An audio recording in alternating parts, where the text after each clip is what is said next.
So hello everyone, and thanks for coming out today for this special Carbon Cycle 2.0 lecture. We're really lucky to have Ramesh in town. And so I thought it would be a great opportunity to have him stop by and talk about some of the really exciting stuff that he's got going on back at DOE headquarters in solar. So just a quick note on Carbon Cycle 2.0 while I've got you all as a captive audience. We're having a kickoff for a series of updates on all of the research areas in Carbon Cycle 2.0. We could actually consider this a solar update, I suppose. But next week at 2 o'clock in our usual CC 2.0 LDRD seminar time slot, Don DePaolo is going to be talking about Earth's carbon cycle. So that'll be sort of an update on the Earth science aspect of Carbon Cycle 2.0. So anyway, without further ado, I know that you all are really here to hear Ramesh get us all excited about solar research. So thanks, Melissa. So can you guys hear me in the back? JK, are you awake when you're traveling? All right, so for those of you who came 3 weeks ago, you don't want this punishment. No. Those of you who came for the Foundry, this talk is almost the same, but trust me, we made a lot of progress in 3 weeks. A lot of things have happened in the last 3 weeks, so there will be more different stuff here, but the essence is the same, so don't kill yourself. Repeat offenses generally mean you go to jail or something, So I'll try to make it as different as I can. So CC2, by the way, I was one of the founding groups. Don is the lead. This is a very important, I can't tell you how important this is for LBO. There are some big blocks, there's all the photon science and stuff like that. But CC2 is so important because it captures, it's a single tornado, single hurricane that captures all of the energy science, technology, policy. And if I were you, I want to dive into everything. As a matter of fact, SunShot is one good manifestation of CC2 because it has the full spectrum, all the way from taking a photon, getting an electron, photon getting thermal energy, all the way to policy, all the way to analysis, markets. Now, how do you deal with various countries who are pricing at very strange levels? So CC2 is kind of a nice framework, if you want to think of it, that captures all of the issues of energy. Okay. Unlike other topics, energy, I don't have to tell you, you guys know this better. It has a lot of other things. In this country, energy really has to do with policy, has to do with politics. We would like to think it has to do only with science. What we're trying to do with SunShot is to change that and see if you can do energy purely through science and technology. That's kind of the underpinning. Okay. So I'll take you through, it's probably be a little bit long, but whenever we want to, we can chicken out of this talk. I'll give you some premise. What is the underlying theme behind SunShot? What are we doing? And I'll give you some examples of the programs that we run. At the end of the day, we're a funding agency, and so we give money to other people to execute various things. The labs are a very critical component. In my mind, the labs are absolutely not negotiable.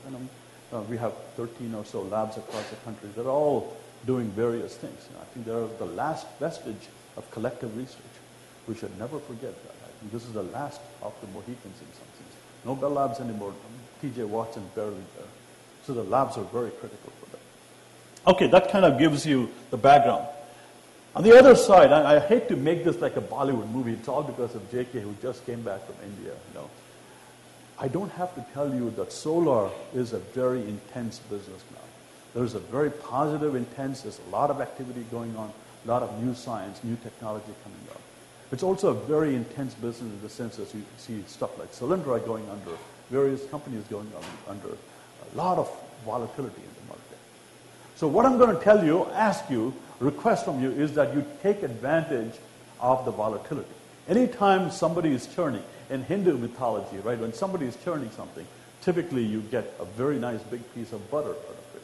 So what you should be thinking is, amidst all of the chaos, amidst all of the confusion that's happening, whether it's Washington, Beijing, or wherever, there's some beautiful stuff to be done. There's some huge value to be had. So you want to go in with that notion.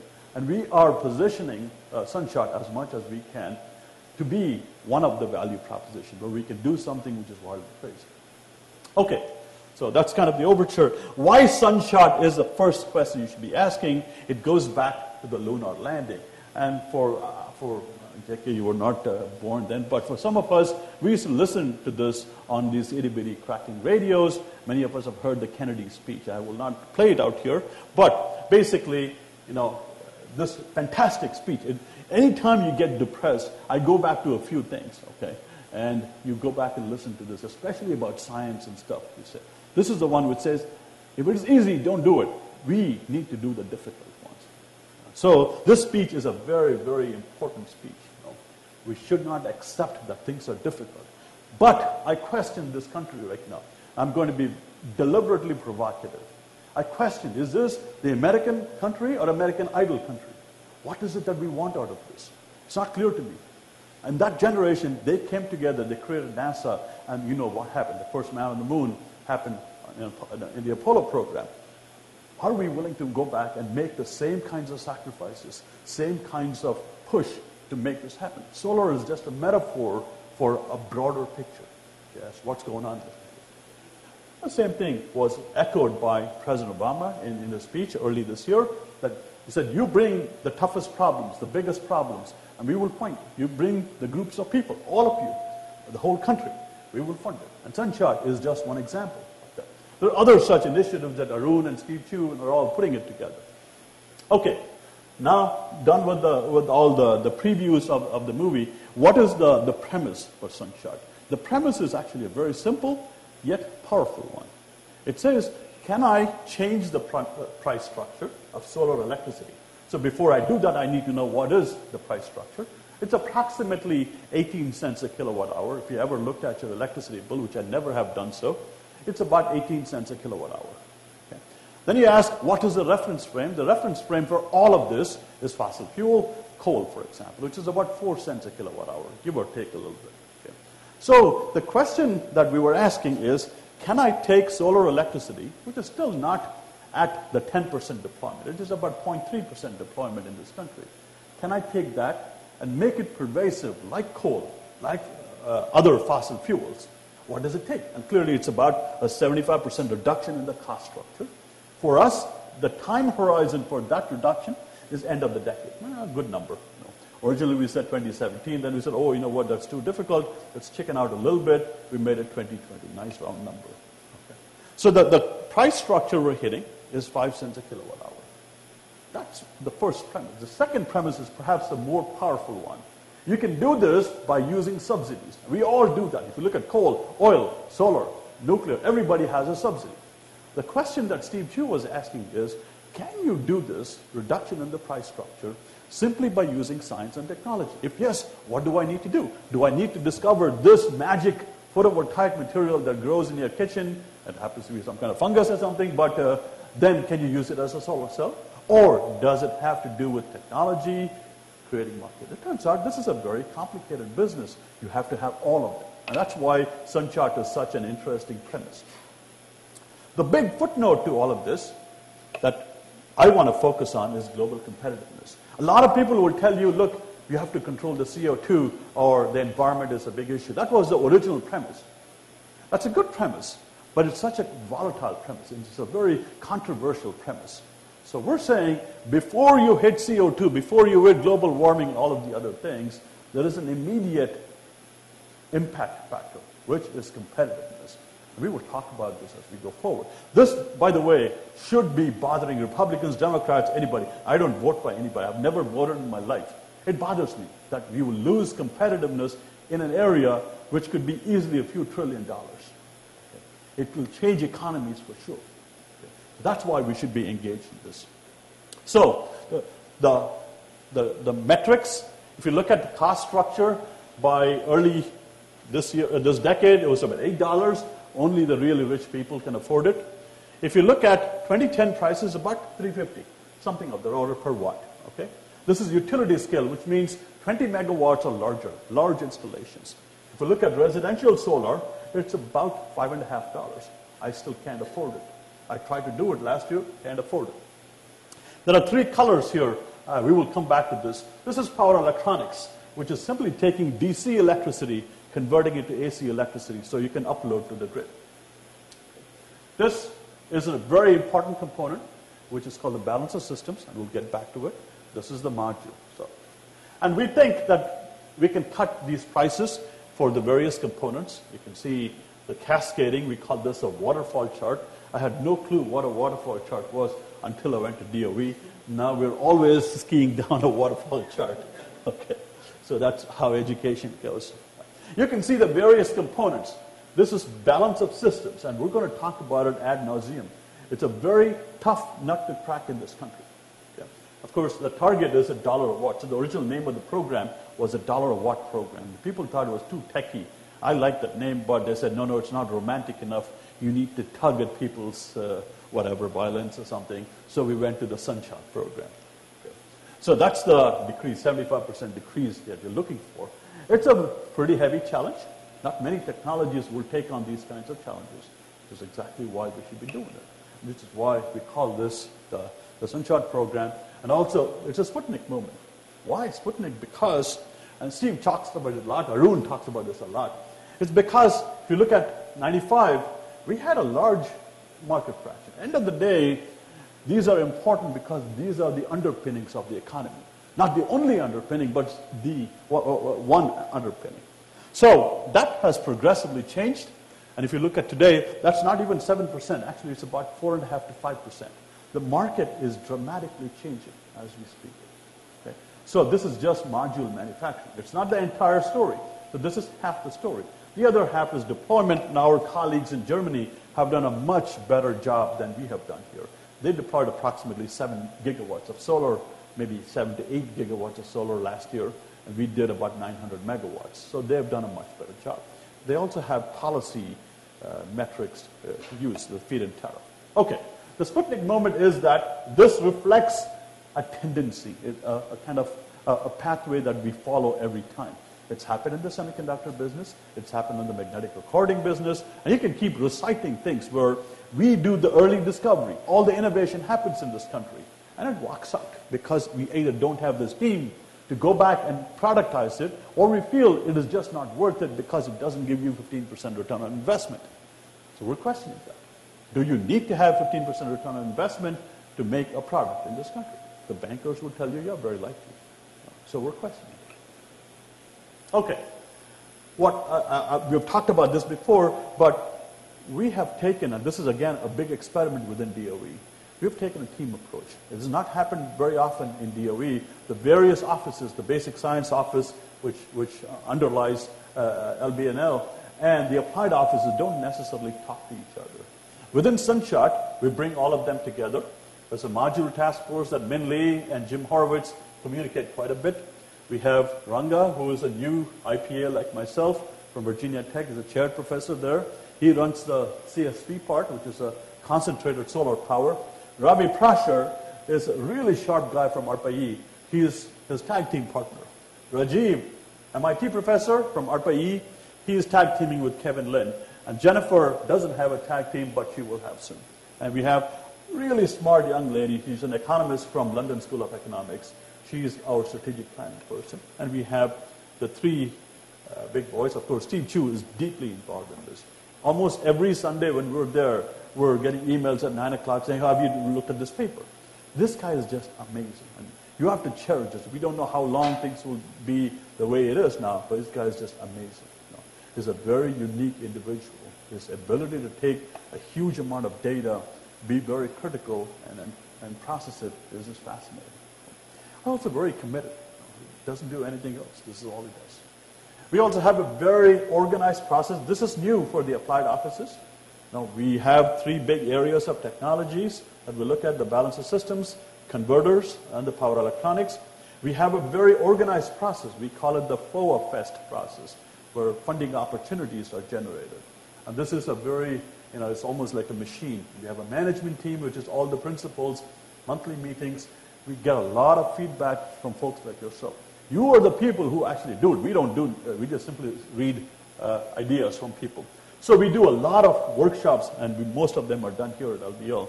Where's Nicole? Nicole's not here. Nicole Pagano and I forgot her tag team partner's name. Anyway, yeah. So Nicole does a fantastic job of organizing our workshops. So This gives you our funding profile. This is basically the business model that we use. Not sure if this is the right one, but this is what we have. Y-axis, dollars. These are called the technology readiness level. Think of it very simply as an evolution chart for the technology. If you're doing basic science, you are at 7 to 20 years evolution, which means that's a time horizon when things will happen. If you're doing stuff like what Ryan is working on, analysis and stuff, it's all very short, maybe 1 year, 6 to 8 months, that's a time constant. You can see we're peaked around TRL4 because this is still a very applied program. We're trying to change the balance, and I'll show you some data about how we do. ARPA-E fits in right there. Again, in case you wanted to know what your tax money does, this is how we spend it. Okay. You can see we're very lab-oriented. About a third of our funding goes to the labs, about a third to industry, much smaller fraction to the universities. This has already changed. It was 5 to 7% in 2010. It's become about 15% in FY11. And we deliberately did that. We are competing out a lot of the lab-based money, so it's not directed money as much as it used to be.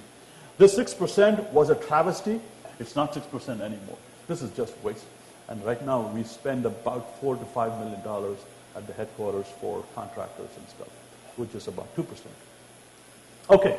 The way to look at this whole technology space is to look at it in 3 different ways. Look at it as technology components, the various components, roadmaps. And we have detailed roadmaps. Very important if you're investing millions of dollars. You can't simply say, oh, look, his TEM micrograph looks very nice, I want to do it. You have to be very careful about the investment process. Or you can base it on TRO, like I showed you before. I'll show you some examples of how the roadmaps fit in. We talked about the workshops. These are very sacrosanct for us, mainly because this is the primary pathway that we get feedback from the stakeholders. There have been workshops where the people have said, that is the most stupidest idea I've ever seen. And we go back and say, you know what, maybe they're right.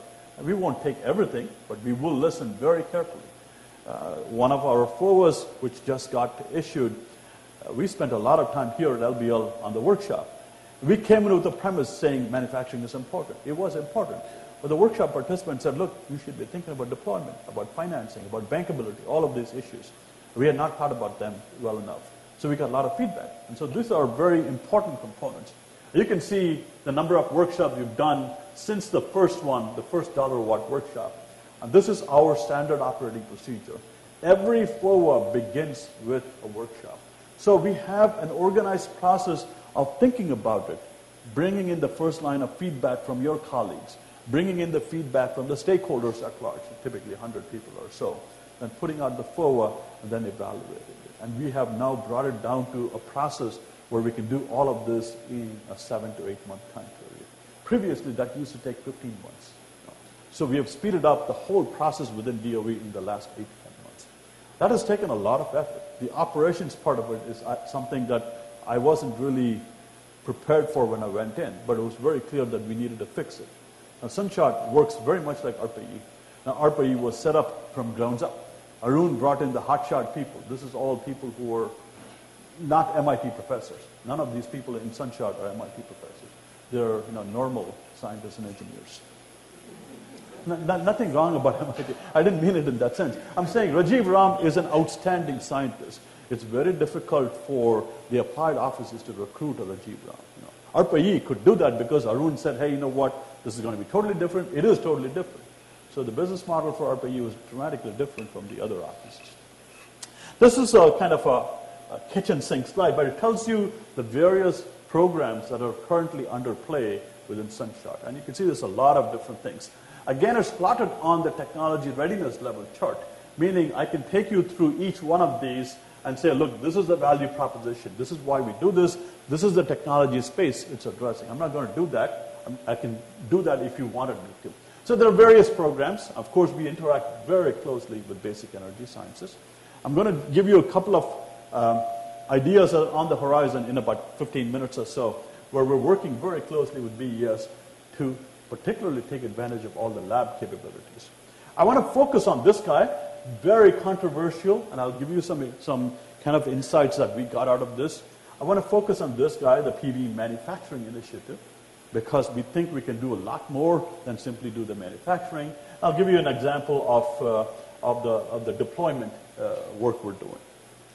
Okay, by far the thing I was most excited about was the SunShot Fellows, because it was clear to me that if you wanted to change the culture, so when I went out there, Steve said, when he called me, and I had no clue what he was telling me, he said, look, you need to make sure that the permanent people, the so-called federal people, understand that doing science and technology is a pretty intense business. It's not something that, like a bank where you shut the doors at 5 o'clock and go watch American Idol or a football game. It's a very intense business. And therefore, it had to have a mindset that was very different. And I didn't think that the people who were there at that time, we had no PhDs in January when we took over the program. We had 0 PhDs. And we felt that we needed to have people with very high expectations. Right now we have 16 PhDs, out of which there are 5 SunShot Fellows. The SunShot Fellows, in my mind, were the investment in the country's future. These are the people who I hope will become program managers. Actually, I want them to be Berkeley professors or MIT professors. That way you can say, look, MIT stole one of our fellows, which is a very good thing in my mind. But if not, we wanted these guys to be the next 3 to 5 years from now, be the next generation of program managers who will manage programs purely based on technical and scientific background, who have the right to go after every idea very, very intensely. So these guys are very much like the AAAS fellows, very coveted, very nice fellowship. 2 years, no questions asked. We go through an intense grilling process. The 5 folks we have, Ryan has met one of them. We go very diverse. It's not just people doing chemistry or physics or optics or stuff. There's one fellow whose PhD was in nonlinear dynamics. And we think that these guys can think independently, take a totally different perspective. In the month that he's been there, this guy has come up with 2 totally wild and crazy ideas for solar, completely questioning premises. We give them a lot of liberty. They don't have to follow all the programmatic stuff. Some of them do, because they said, look, we want to be part of the whole infrastructure, so we want to help out. But we give them a lot of license to go do research. One fellow wants to publish papers. We said, that's fine. As long as you contribute towards the program, that's fine. We're creating the same fellows. I think one of them is coming here, maybe 2, I'm not sure. So 5 to 7 fellows at the labs enroll. We don't care where they want to go. They choose the labs that they want to go.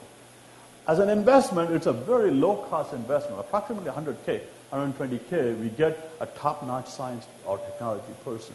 And we want to implant them into the various environments, including headquarters, to create the change in culture. So this is one of the pathways that we've used very effectively, I think. We will have to see how quantitatively these guys contribute. It will happen in a couple of years. We're also thinking of graduate level fellowships. Believe it or not, we have 2 junior SunShot Fellows. There's one kid who is a senior at Pomona College, somewhere in California. This guy's unbelievable. In the 3-4 months this fellow has been a really, really young kid, he has come up with 3 really good ideas of how to speed up things, how to do things better. And he wrote one of those FOA applications himself. Our jaws are like dropping like the cartoon, just an undergraduate kid. So you challenge people, you make them, you empower them to do stuff, all kinds of things can happen. So this is, for me, this is very, very close and personal. We use, having done with all of that stuff, I think the real hard part, about 40-50% of our investment is in the module side. Perhaps too much, I think, because we don't address the other costs well enough. What we do is something called a barriers-based analysis. If you look at the dollar per watt kind of a metric, it's simply dependent on 2 factors. How much does it cost to manufacture these things? And what is the efficiency at the end of this whole process? Very simple.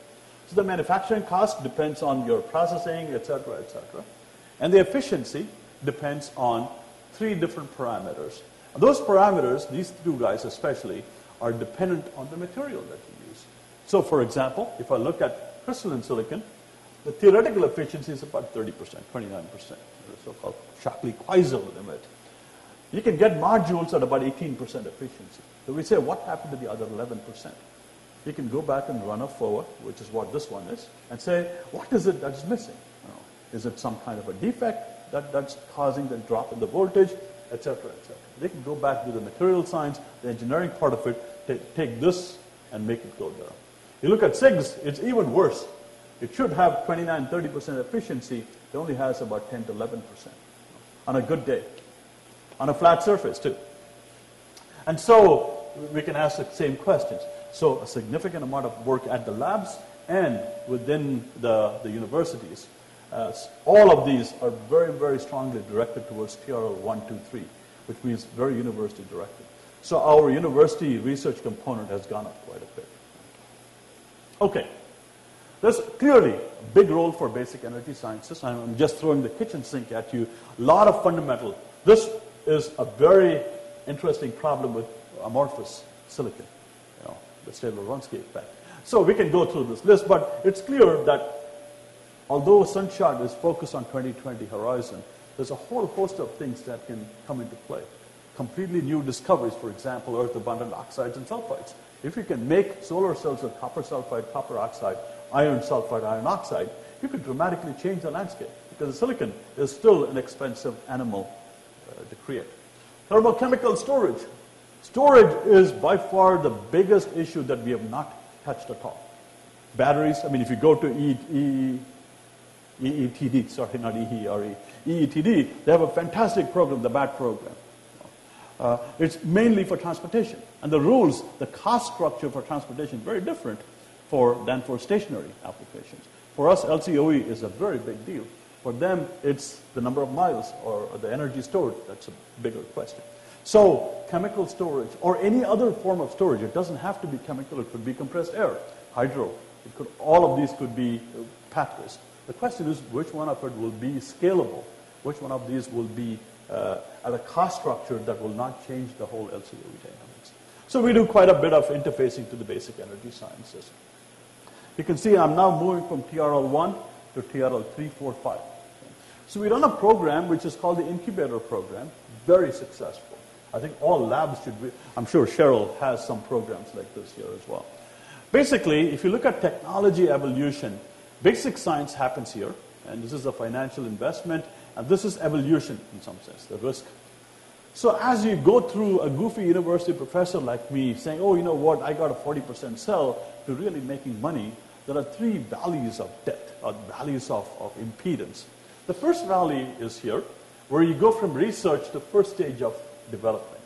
And typically, that's a financial commitment of about $10 million. Okay.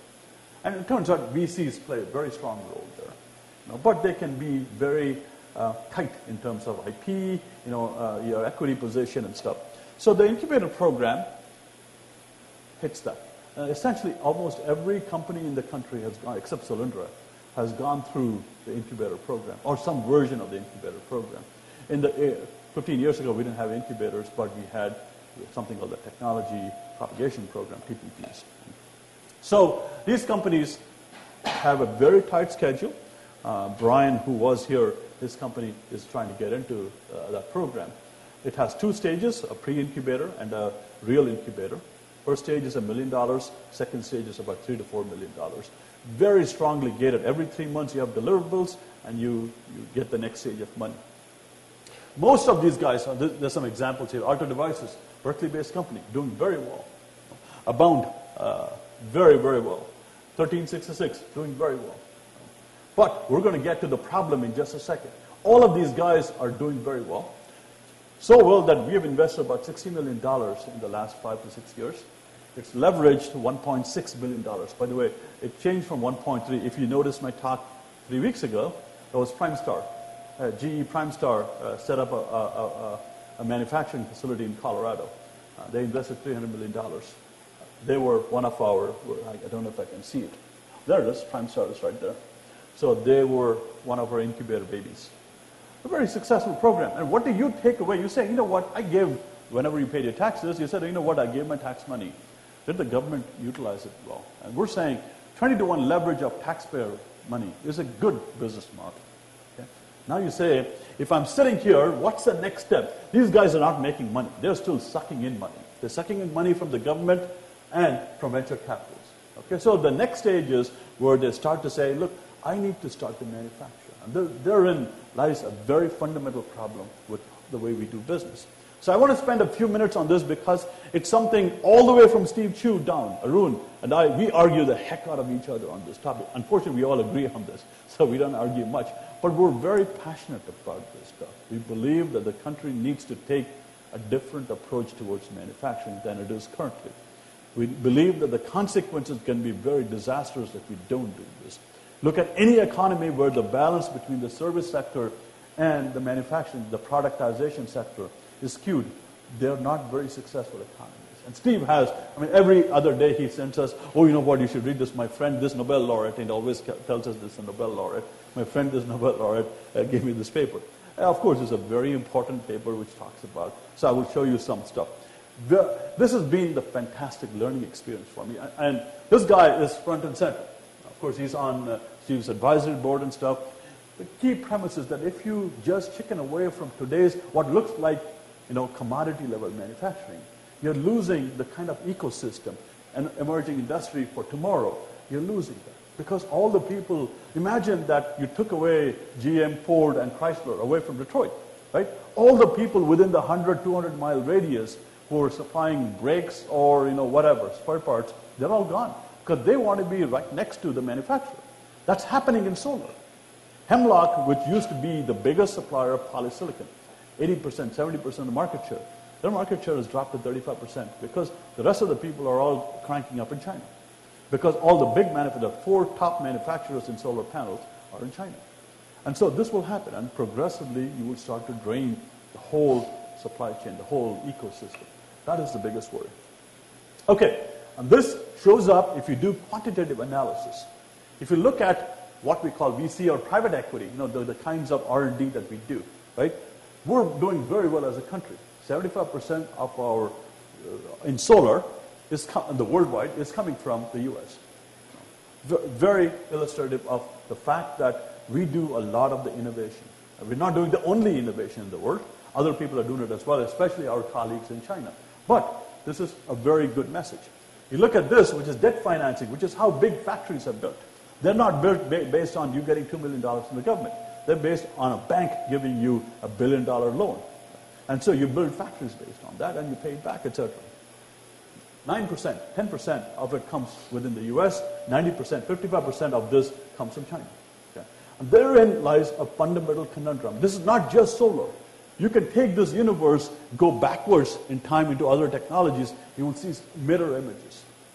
Okay? So what is happening is almost like a syndrome. It happens as a manifestation of the way we think about technologies. We're very good at dreaming, at coming up with the great ideas. Only a few. Steve Jobs is a fantastic example of somebody who transcended this stuff. So, this again is something which is a consequence of our discussion. So you can think of jobs, and this is now getting away from science and technology, but to think about this. And the reason we do this is because there's a lot of people here who are looking for jobs. You look at jobs, and this is coming from this article. This guy is a Nobel laureate in economics. From an article which says, what are the different kinds of jobs?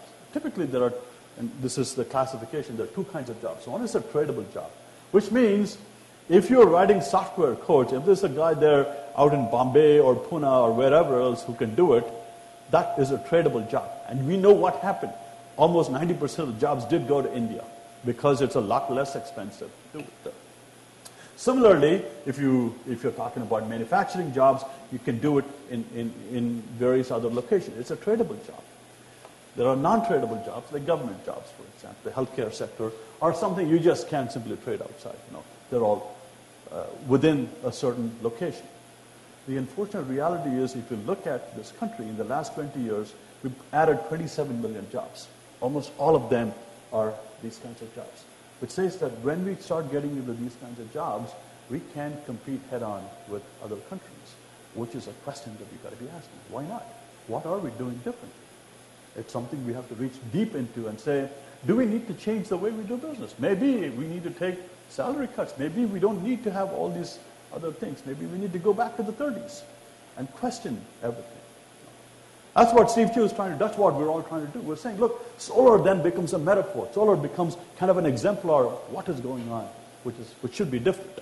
Anyway, having said that, we said, okay, what can we do? We're still itty-bitty.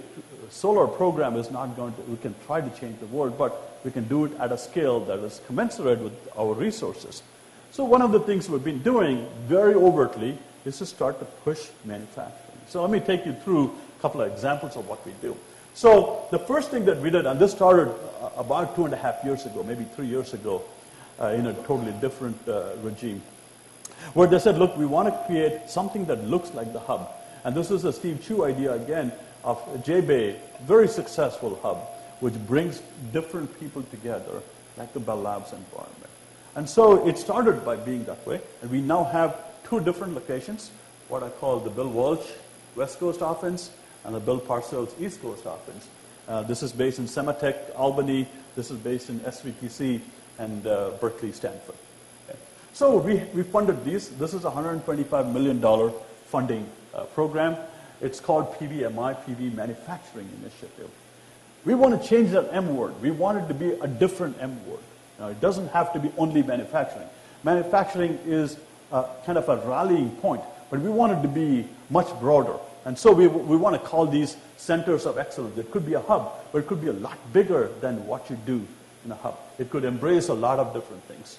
So this is what we have already in place. We're in the process of telling Steve, or asking Steve for that matter, to make this a lot broader.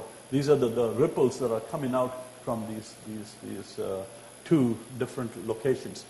We want them to do many different things. We want them to engage with the permitting and inspectors. Can you speed up these processes?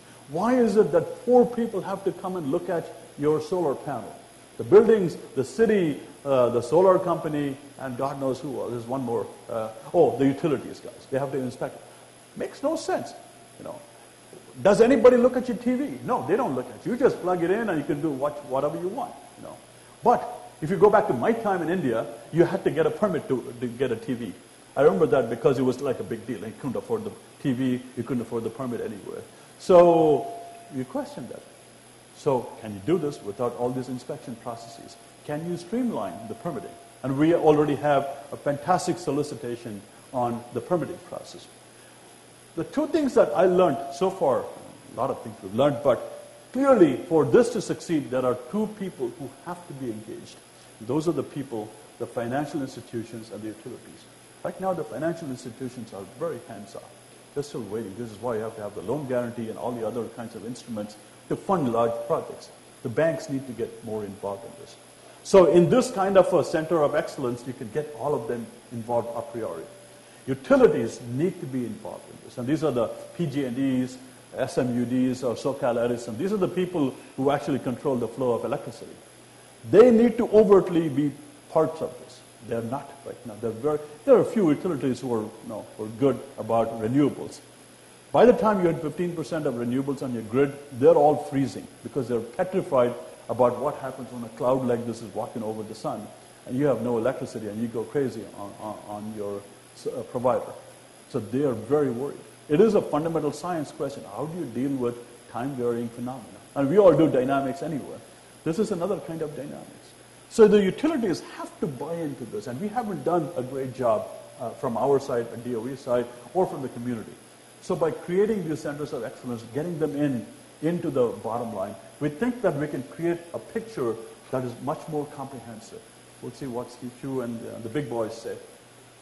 So our second phase of manufacturing is the one that I was telling you about, where we're trying to start pilot scale manufacturing. And this was a very educational process because it turns out that this is what kills most companies or makes them go to China. So if you're a company, you have a fantastic technology. Let's pick up Alta as a kind of a general example. They need about $100 million to start a company, which means to start manufacturing. Typical rule of thumb, you need $1 a watt of capital expenses to build this company. And if you go to a bank, they'll tell you, look, I don't know if your technology is good enough, it's not robust enough, nobody has proven that it's good, therefore, I will charge you 10% interest rate. If you work in the 10% interest rate, your whole cost dynamics goes out the window. So you can't afford to go to a bank. So we started this program. We said, okay, let's try to do it in a different way. Let's try to have a partnership. Government putting in $1 or 25 cents, state money. The states have their own sources of resources, VC and company money. And let's put all of them together to get the money that you need. And we said, as a payback to the taxpayer, that these companies will have to manufacture in the country. In our original language, we said you have to manufacture at 50% level for the next 5 years. We got in a lot of trouble for that with our trade reps and the Commerce Department and stuff. In the end, the White House people bailed us out, and we were able to put out the solicitation. It was a very highly contested. It went all the way up to the big boss, apparently, because we wanted to have manufacturing. Now, the administration is very committed to manufacturing, clean manufacturing. And on the other hand, we don't want to put this goofy language into it. So it's very educational. We're also trying to do stuff from the technology pull side. We've already created 3 regional testing centers. One at Sandia, one at Enroll, and the third in Florida. Very likely we'll do one here in the Bay Area with Livermore and Sandia Livermore. These are locations where you can test your solar panels or whatever solar technology at scale, at very large scale, maybe at megawatt scale. That's the kind of data a bank wants, not the kind of data that I can generate in my lab. So these are, we call them the RTCs, or regional testing centers, which will help you with the pull. We're also working very hard, putting out a lot of new programs which will help in deploying solar, which is really the other side of this manufacturing equation, that you need to start pulling it by deploying more and more solar. So there's a lot of things going on. I want to just spend 2 minutes on an issue which is not very sexy. It's not the most, oh, you know what, I saw the world's best epitaxial film showing huge efficiency. Okay. What I want you to focus on is this purple bar. I call it this purple monster. Okay. Because this is the total cost for residential solar, commercial solar, and utility. Don't worry about the absolute numbers. They've all come down quite a bit since this slide. But this purple bar is the so-called balance of systems, soft cost. And it has 4 components. Before I take you that, let me tell you where this comes from. This is, again, very core to this country, which is very fascinating. It comes from the fact that if you look at panels in 2 different states, they're the same. New Jersey a little bit more crummy and stuff, but overall it's the same panel. You look at a permit in California and Wisconsin, not the same. Totally different set of paperwork. Within 2 cities, neighboring cities in California, the permits are not the same. And therefore, the time constant and the financial constant can be dramatically different. And permitting can cost up to 25% of the balance of system cost. So you can spend $1 a watt on permitting processes. And you can chase a rabbit all over the place. So we have a solution. And it comes from the fact that the country is actually made up of not 50 states, but 18,000 plus individual jurisdictions. These guys have control over what they do. So you can't go tell this city or this city, hey, you know what, you can't do this. Why don't you do this simple permitting process? And so you can see the difference. It shows up. This is Germany. This is the US. You can see there's a huge difference in the balance of system cost. So Jennifer, who's a fantastically smart lady, unfortunately she's leaving to go work in Steve Chu's office, she came up with the full algorithm. You can see the customer acquisition. Typical rule of thumb in solar now is to get 1 customer, you have to hit 10 people. Most of the time, it's a guy driving up in a car, spending $300, and go to my house and say, I don't have any money. So he goes to the next person's house. You need a lot of automation in this process. Companies are just starting to do that. We need this to be essentially a 5-minute job. Financing is a very big issue, like we talked about. Permitting, inspection, installation, and performance. So this, by the way, this is the permitting sequence in New York City, believe it or not. I was just looking through some literature. I said, this I have to show. It looks like Intel's P6 processor, doesn't it? You can't even read it. There's so many doohickeys there. It takes them 9 months and $3,000 to permit in New York City. But what it's also telling you is that solar is a very personal deal. There are people who believe in it. There are people who don't really believe in it. There's the non-believers that you really need to work on with, either a financial or some other kind of enticement. So what Jennifer is running is what we call the football version. We have created 5 different conferences. Each one of them is relatively homogeneous. So this is the Pac-10 or something like that. Now, what we're doing is asking people to create their own framework. And these are groups of, the companies, the installers, the state officials and stuff. They all come together and create a format. And they measure themselves. And from our side, we're actually doing science because we're getting data from these people. So they say, look, they fill out a 4-page questionnaire. And they say, this is what it takes us to do this job. And we evaluate them. And they get some score. Let's say they get a score of 500 out of 1,000. Then they start to do some processes over a year's time, and they come back and report the score again.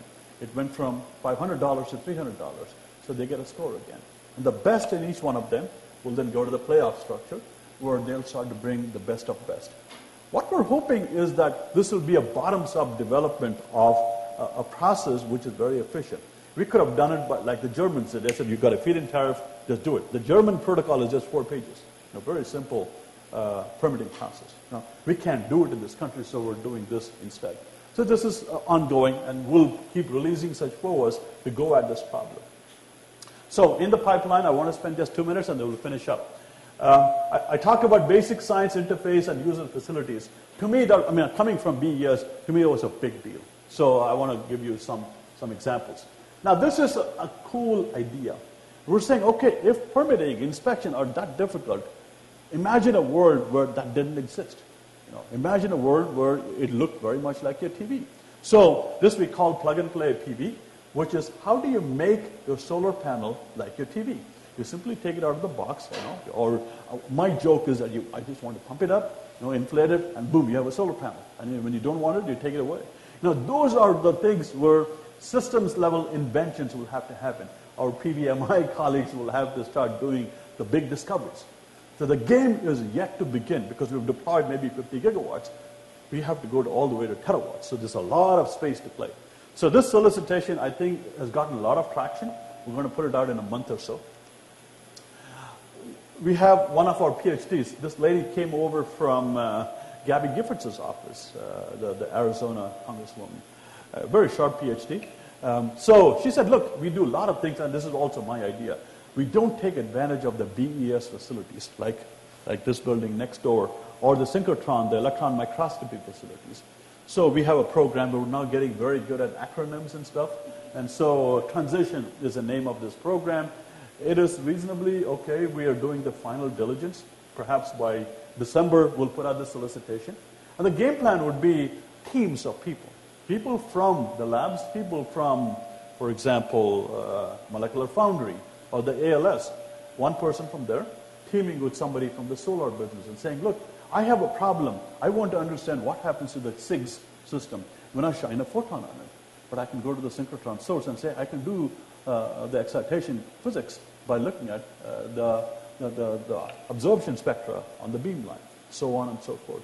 And we want partnerships between the basic energy sciences people and the applied sciences people. And the idea is that you can start to take advantage of this fantastic capability that you have in the BES landscape. So that's Transition. And there's a different version of Transition, which is to partner people who are funded under the EFRCs and stuff like that as well. The last part is geared, which is a big issue in this country, it turns out.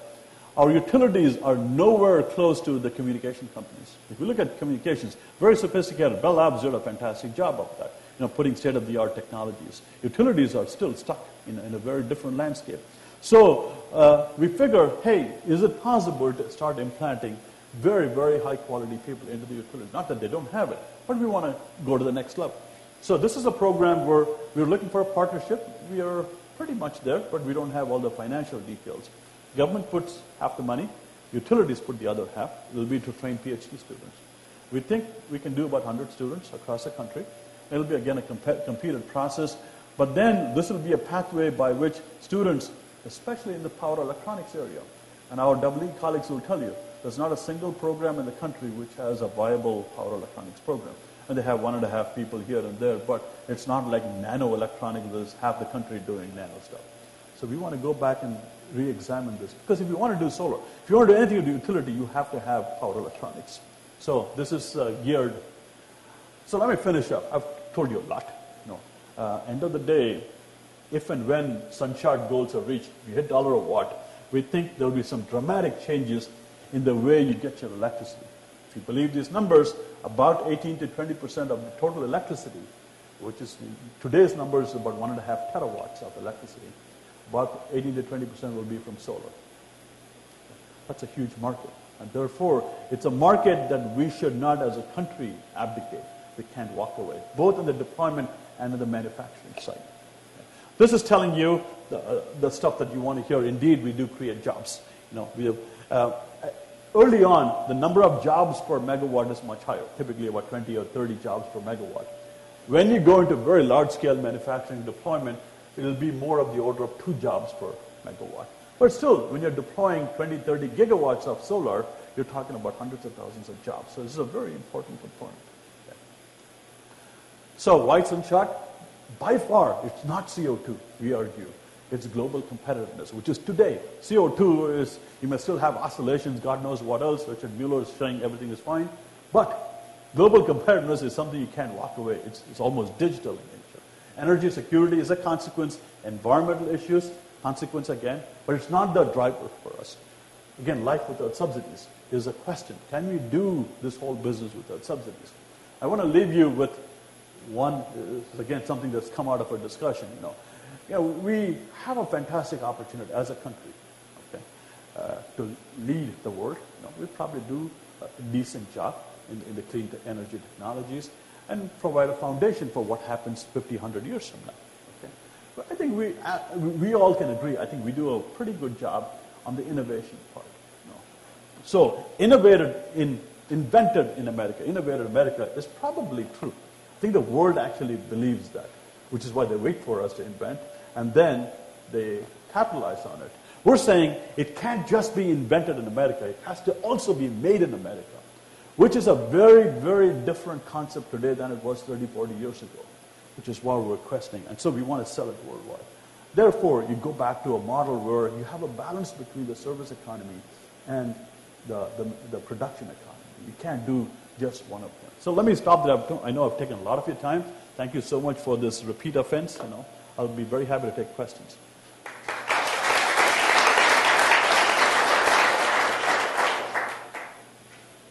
Yes? Can you talk in the microphone so we can get this on the web? Can you speak to the planned initiatives by SunShot to deal with intermittency of power and good storage question. Issues? Good question. So it's a very fundamental question. So the question that Jesse is asking is, what happens if a cloud walks over your solar panel, or the sun for that matter, and that your production of electricity takes a 50% dive? And it can go up, down, over a few minutes kind of time constant. There are many ways to solve this. One is to do accurate forecasting. So if I'm a utility, I want to know that 4 minutes from now, there's a big bank of clouds. So I crank up my gas turbine, and I do my boost, and I kind of make it up. So our systems folks, Kevin Lin is the lead for this, are putting in a lot of programs. Perhaps not as much as we should, but we have maybe $10 million worth of investment at the labs. The labs are looking at it from many different perspectives, and they have the capability to do systems-level demos. We have one program called CGIS, which is Grid Integration Studies, which is looking at some of these aspects. My impression is that we could do a lot more with this, but it's always a balance. The question of whether you can use other pathways, can you use algorithms, can you predict this? No, that's not at all clear. And if I have something like this, can I predict what's going to happen? That is very, very far from what it should be. So we're beginning to fund some people on doing simply code development for this stuff, which will give you some forecasting capability. By simply increasing the size of your field, if you have a 20 megawatt field to a 200 megawatt, it averages. And if you have something which does this, by going to a 200 megawatt, it still has some fluctuation, but the fluctuations are average because clearly the cloud is not bigger than the solar field. So that's one pathway. The other pathway is to mix CSP and PV, because the thermal storage gives you a boost right away. So you can put storage. And therefore, the biggest thing that I'm a little bit unhappy that we are not fast enough in this is to look for low-cost storage. It's something that guaranteed by January we're going to put our solicitation. Guaranteed. Because I've been obsessing about this. None of the scenarios at large penetration with variability will go away without storage. So there's just no choice. We've been kind of chicken waiting for our Office of Electricity to do something. We have not been aggressive enough. But we'll do it for sure. Done? So you didn't talk about the environmental issues, but one of the problems with solar is that in terms of watts per meter squared of land use, it's not particularly high. So is this, I don't think we're going to get to that limiting factor for a little while yet, but what happens when we get there? Yeah, that's a good question. I mean, if you really think in terawatts and stuff like that, then you are going to take away a lot of land space. The immediate answer is, look, the more efficient your cells are, the better off you're going to be. You know, that's one way to solve the problem. But I don't think it's going to get to a point where you're going to cover half the country. You know, the best case scenario is talking about something, the real estate of a state, in Utah or something like that. Or, in comparison to the footprint of even coal-fired power, of course.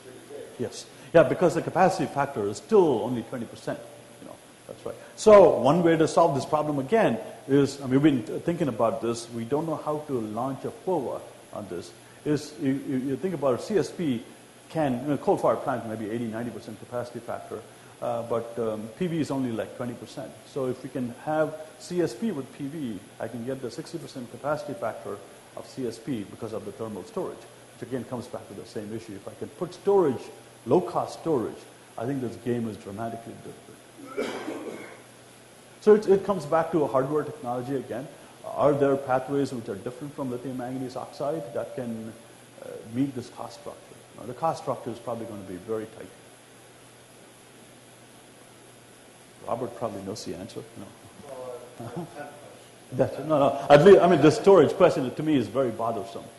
I think it's very important. It is. Yeah, we haven't done enough. In my own mind, we haven't, because we spent a lot of time. Sorry to say, all this operational stuff, we had no clue what we're doing, but we had to fix it. So we lost track of a little bit of the technology stuff, but guaranteed by January we'll have a storage initiative out. Okay, so this is a philosophical question. So, invented in America, made in America, sold worldwide. This means retaining the wealth in America and not allowing other countries to share in the wealth. Is this the right thing to do? No, not at all. By the way, this is, Don brings up a very profound question, right? I don't want 90% market share.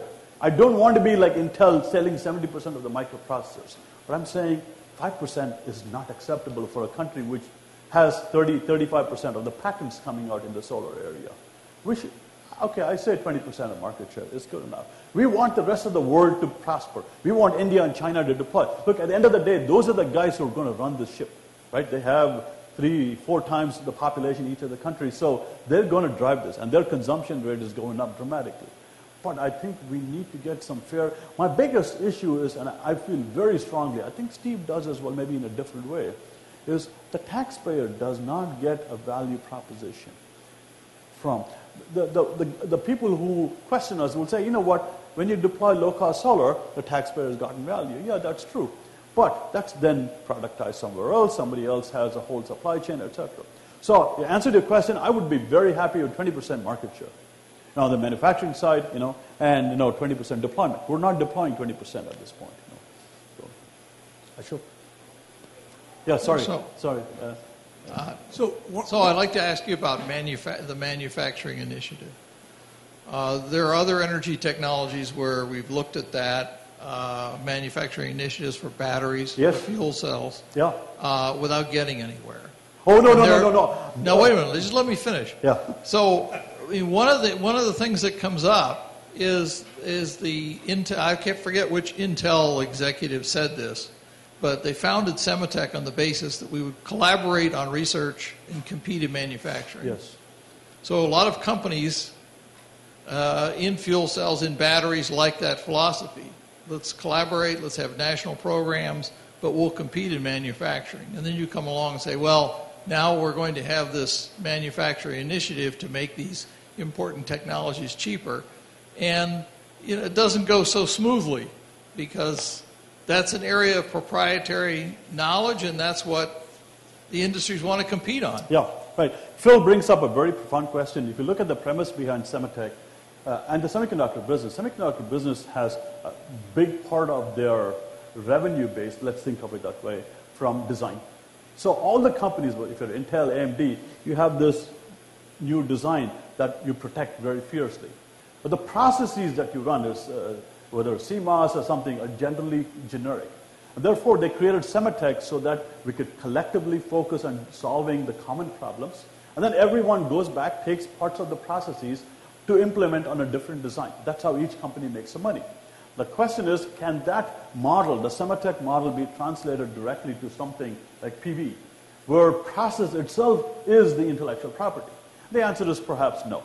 But that's not what we're talking about. If you look at your field, Phil, the battery area, where the government made a huge investment, a lot of ERA money went in, about $2 billion. We had zero. The Japanese had completely taken over the market. Now we have an Alive, thanks to the state of Michigan. They put in a lot of resources from the state. We have an Alive, we have 19 or so companies. 123 is, of course, the most popular company. But there's an ecosystem that's coming up where people are making products, and then it'll start to get market share.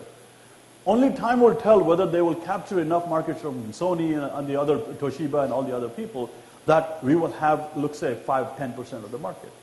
If we don't do it, we know the answer for sure.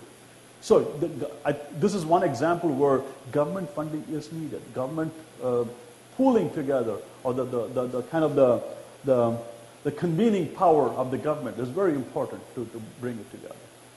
The model for solar is very similar to batteries, because in batteries too, processing and materials are very critical in the whole IP. After that, it's really not too much of design that goes in. So low-cost materials will be very critical for solar as well. But on the other hand, we need that ecosystem because it is such a huge market, and you will have a lot of different things that go on, all the way from purifying silicon to making a solar panel. So, very, very, very thought-provoking talk. So thanks to that, and particularly the focus on how do we actually get to that text in green, which is very important for the prosperity of the next generation. Yeah. You made the point about how, if we simply retain our inventive edge, we get high-value boutique production. Right. But by the time it gets commoditized, it goes abroad. Right. Because that's where the salaries are low, and you just lose it to Malaysia, Singapore, China. Yeah. Even for Apple, 5,000 employees in the US, 50,000 employees in China. Yeah, okay? that's right. So I mean, you have read the papers, I haven't, about what's the vision of people who want to make manufacturing in America competitive while maintaining the level of prosperity that Americans aspire to. What's the model? So the immediate default model is innovation, which in solar translates to using a lot of automation. You look at the standard off-the-shelf Chinese manufacturing is very labor-oriented. And if you compare them, and we actually have done, our enrolled colleagues have done the study, if you did the same manufacturing, 30 people per megawatt, China versus US, we're 30% more expensive. Never sell it here. But you don't have to. You look at Alta's process, even a small company, they already have a completely automated process. So automation is one clear way. Perhaps looking at the types of markets, innovating on the efficiency, innovating on BIPV. You look at building integrated photovoltaics. The roof structure in this country is significantly different from other markets. And so we could have a market niche there. What we're talking about in terms of plug and play, looking at totally new concepts. So this is, when it becomes a commodity, it is a lot more difficult to keep it in. But perhaps we should also question, you look at what the premise is. It's always, at the end of the day, a return on investment. Somebody puts billions of dollars and they want to see a return on investment. We should question that. Why does it have to be 15%? 15% is a good number, but does it have to be? That's a premise. Right? We should question it. But by the way, I'm stepping way out of my limits there. I'm a physicist, I'm a materials person. We're talking about financial policy. Yeah, right. Sorry. How politically stable is your initiative? I mean, I guess with this administration you're working rather well, but I mean, you're against, let's say, absolutely free market. So with a new administration, would they maybe say, okay, tax money is better at everybody's pocket, and the market should solve everything? Well, democracy always has its price. This is perhaps one of the negative things about democracy. Having said that, I don't think these things will go zero. There could be big oscillations in this function. The applied offices are primary beneficiaries of this. ERE can go up and down by 30%. You're rich one day, you're bankrupt the next day, so on and so forth. All that you can do from now or within this time frame is to establish a game plan, which says this is how you go about doing it. Whether it's Republican or Democrat, you establish a game plan and say, look, this is how you invest. If you look at the Republicans, they're not saying don't invest in science and technology. They're saying, look, just do the science, don't meddle with the markets. While the other side is a little bit more intrusive in terms of how to control the market. And there may be things that you could do. But what we're saying is that the question should be asked at the level of, do we want to be involved in manufacturing of this stuff? You may take different pathways to do it. Whether you're Republican, Democrat, you may have different pathways. But that's a fundamental question. And the answer could be, look, we don't want to be involved. We only do the discovery part. There is now more and more evidence. There are some theories, actually, which says that if you only did that, you will invariably shrink the size of that market. And if you believe it, then So the unfortunate reality with all of this, SunShot is in that crosswire. It's a very intensely scrutinized program. So I think we can probably do one more question and then, give people the ability to leave if they need to. And I know you've got an afternoon schedule, so. So you had a good comparison of Germany versus US for the balance of system cost. But what's the comparison for China versus US? We can't do the comparison because the Chinese don't deploy anything at all. We can't afford to in China because coal is so cheap. And so their 95, 97, 99% of their solar panels are all exported to Germany primarily and to the US. So the BOS doesn't even exist. It's not a factor in China. But what about the module cost? The module cost is a doohickey, right? It's maybe in a different renminbi or something, or German euros. It's the same. It's approximately within 10% is the same because you have shipping costs, blah, blah, blah. But that's why you saw the module cost is at approximately $1.70. There's all this other Mickey Mouse stuff that changed the whole cost structure. So in that case, like, if you really want to beat China to retain a large market share, you need to get down to almost zero balance of cost, right? Would be nice. Cost. Yeah, that's right. Yeah. But I think we'd go to 40 cents. I'm happy. Zero is a good number, but 40 cents is doable. That's exactly what we're doing in the R&D part. How do you take this? This is a very different problem. It's not, increasing the temperature like you and I do and getting better crystallinity. It's talking about mindsets. Different people think this way. How do you influence that? What are the enticements? It's not temperature or oxygen pressure. That's what we're working on. So we're actually planning to hire some social science people.